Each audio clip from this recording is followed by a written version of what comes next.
অটোক্যাডে stress কমান্ডের কাজ শেখানো খুব সহজে। আমরা যদি কোনো নির্দিষ্ট অংশ বর্ধিত করতে চাই তাহলে অবশ্যই স্ট্রেস কমান্ডের মাধ্যমে আমরা বর্ধিত করতে পারি।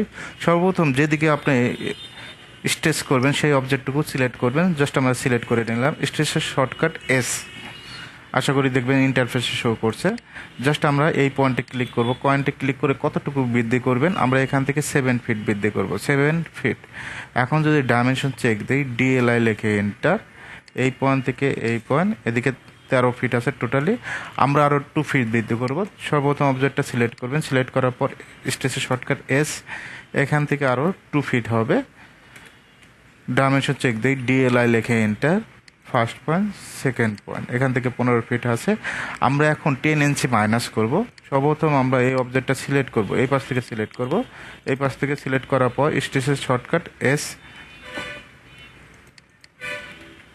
দিবেন। স্ট্রেস এই পয়েন্টে ক্লিক করবেন, যেহেতু মাইনাস হবে এখানে আমরা 10 দিয়ে দিব, 10 ফিট।